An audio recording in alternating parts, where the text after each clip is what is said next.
Railway துறையில் ஆட்குறைப்பு நடவடிக்கையை ஒன்றிய பாஜக அரசு கைவிட வேண்டும் என்றும் இது பயணிகளின் பாதுகாப்பை கேள்விக்குறியாக்கும் என்று இந்திய கம்யூனிஸ்ட் கட்சி தெரிவித்துள்ளது.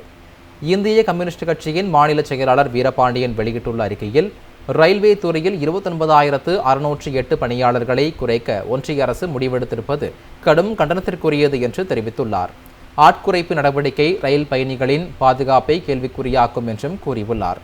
ஆண்டுக்கு 2 கோடி வேலைவாய்ப்பு உருவாக்கப்படும் என்று வாக்குறுதி வழங்கிய ஒன்றிய பாஜக அரசு ஆட்குறைப்பு நடவடிக்கை மேற்கொள்வதாகவும் அவர் குற்றம் சாட்டியுள்ளார். ரயில்வே துறையில் ஆட்குறைப்பை ஒன்றிய பாஜக அரசு கைவிடுவது மட்டுமின்றி தற்காலிக பணியாளர்களுக்கு பணி நிரந்தரம் வழங்க வேண்டும் என்றும் வீரபாண்டியன் வலியுறுத்தியுள்ளார். ரயில்வே துறையில் ஆட்குறைப்பு நடவடிக்கையை ஒன்றிய பாஜக அரசு கைவிட வேண்டும் என்றும் இது பயணிகளின் பாதுகாப்பை கேள்விக்குறியாக்கும் என்று இந்திய கம்யூனிஸ்ட் கட்சி தெரிவித்துள்ளது. இந்திய கம்யூனிஸ்ட் கட்சியின் மாநில செயலாளர் வீரபாண்டியன் வெளியிட்டுள்ள அறிக்கையில், ரயில்வே துறையில் 29,608 பணியாளர்களை குறைக்க ஒன்றிய அரசு முடிவெடுத்திருப்பது கடும் கண்டனத்திற்குரியது என்று தெரிவித்துள்ளார். ஆட்குறைப்பு நடவடிக்கை ரயில் பயணிகளின் பாதுகாப்பை கேள்விக்குறியாக்கும் என்றும் கூறியுள்ளார்.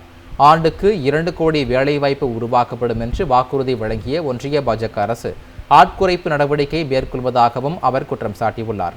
ரயில்வே துறையில் ஆட்குறைப்பை ஒன்றிய பாஜக அரசு கைவிடுவது மட்டுமின்றி தற்காலிக பணியாளர்களுக்கு பணி நிரந்தரம் வழங்க வேண்டும் என்றும் வீரபாண்டியன் வலியுறுத்தியுள்ளார். ரயில்வே துறையில் ஆட்குறைப்பு நடவடிக்கையை ஒன்றிய பாஜக அரசு கைவிட வேண்டும் என்றும் இது பயணிகளின் பாதுகாப்பை கேள்விக்குறியாக்கும் என்று இந்திய கம்யூனிஸ்ட் கட்சி தெரிவித்துள்ளது. இந்திய கம்யூனிஸ்ட் கட்சியின் மாநில செயலாளர் வீரபாண்டியன் வெளியிட்டுள்ள அறிக்கையில், ரயில்வே துறையில் 29,608 பணியாளர்களை குறைக்க ஒன்றிய அரசு முடிவெடுத்திருப்பது கடும் கண்டனத்திற்குரியது என்று தெரிவித்துள்ளார். ஆட்குறைப்பு நடவடிக்கை ரயில் பயணிகளின் பாதுகாப்பை கேள்விக்குறியாக்கும் என்றும் கூறியுள்ளார்.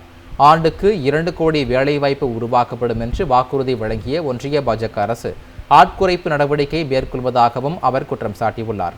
ரயில்வே துறையில் ஆட்குறைப்பை ஒன்றிய பாஜக அரசு கைவிடுவது மட்டுமின்றி தற்காலிக பணியாளர்களுக்கு பணி நிரந்தரம் வழங்க வேண்டும் என்றும் வீரபாண்டியன் வலியுறுத்தியுள்ளார்.